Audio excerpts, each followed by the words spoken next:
Breaking news out of Washington tonight as the chairman of the Senate Foreign Relations Committee vows to block all future weapons sales to Saudi Arabia. He's firing back, outraged at OPEC slashing its oil output by 2 million barrels a day. New Jersey Senator Bob Menendez urging the Biden administration to immediately freeze all aspects of U.S. cooperation with the Saudis. This comes on the heels of Democratic legislation on Capitol Hill to punish the Saudis' decision amid a global energy crisis. The production cuts seemingly bolstering Russia and hurting the U.S. But here's the thing. Democrats don't want to discuss. It comes just 3 months after President Biden's controversial trip to Saudi Arabia. He was criticized by human rights advocates, those who point to the Saudis' role in 9/11, supporters of the Washington Post columnist Jamal Khashoggi, who U.S. intelligence concluded was kidnapped and executed at the order of Saudi's Crown Prince Mohammed bin Salman. But the president withstood the criticism and took the trip anyway. Now, it sure feels like President Biden got hoodwinked by the Saudi prince into making the trip. Republicans like Ohio Representative Jim Jordan and Texas Senator Ted Cruz say they're disappointed by the Saudi decision, but they blame President Biden for it. Look, I think they have a point, but that doesn't address what to do now. Connecticut Democratic Senator Richard Blumenthal and California Democrat Congressman Ro Khanna, both members of the Armed Services Committee, want to immediately pause all U.S. arms sales to Saudi Arabia. This includes the planned Red Sands U.S. military testing facility in Saudi Arabia that would develop and test integrated air and missile defense capabilities. The pair will be proposing legislation in both the House and the Senate tomorrow to stop weapons sales to the Saudis. 3 other Democrats have also proposed removing U.S. troops, contractors, equipment from Saudi Arabia. Now, I would think this could work. After all, Saudi Arabia is dependent on U.S. defense weapons, purchasing the majority of its arms from the U.S. This past August, the Biden administration approved a $3 billion arms sale to the Saudis in the form of Patriot missiles for defense purposes. This comes on top of the approximately $650 million in air-to-air missiles the U.S. sold them in November of last year. Here's Representative Khanna.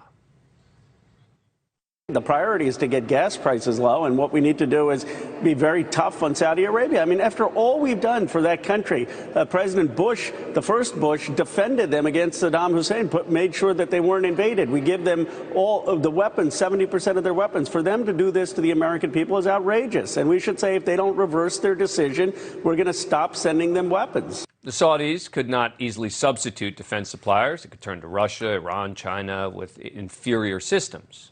It's true. Saudi Arabia has been a pivotal ally for the United States for the better part of the last century, and that remains a critical reality.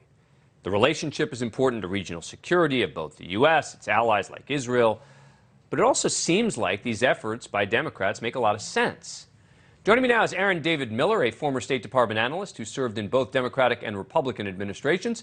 He's also a senior fellow at the Carnegie Endowment for International Peace. Thank you very much for coming on the program. Appreciate it. So, give us a sense, how much leverage does the U.S. actually have if they are able to say, okay, no more arms sales, et cetera? If that were to pass, could it put necessary pressure on the Saudis?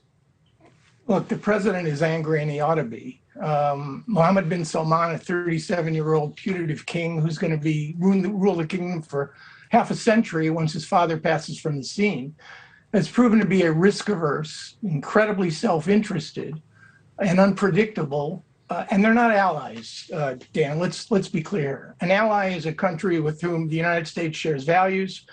There's a high coincidence of interests, and there's a strong base of public support. The Saudis are at best a problematic partner. And I think under this king, MBS has proven that, in fact, that is what he is. Now, when it comes to what we should do, I mean, I'd ask 3 questions. Number 1, are we trying to punish or change Saudi behavior? That's number 1. Number 2, do we want to make the situation better or worse? And number 3, I think we have to face the politically inconvenient reality that our leverage and our clout in this region has been much reduced. And the days where the United States is going to basically tell the Saudis, or the Israelis for that matter, what they should do have long passed.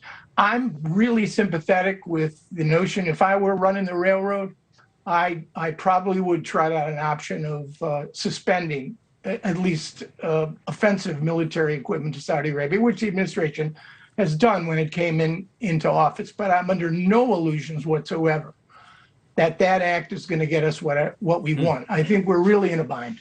That's interesting. So, but why? I mean, when you're talking about the possibility of losing these kinds of, significant arms sales, why wouldn't they feel like they're in a bind?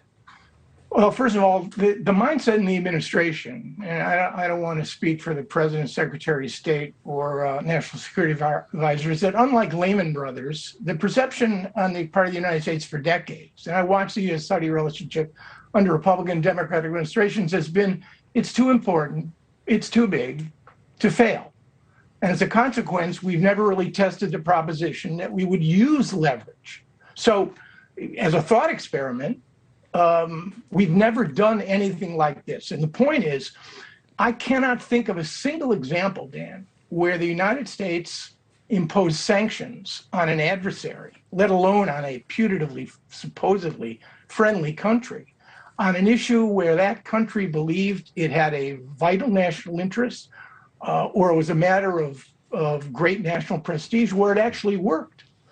And this is something I think the administration has to consider. Remember, when Biden came in, he did three things to the Saudis, which separated him from all previous Republican and Democratic administrations. Number one, he suspended offensive military sales. Number two, he imposed this Khashoggi ban, no contact between the president and Mohammed bin Salman.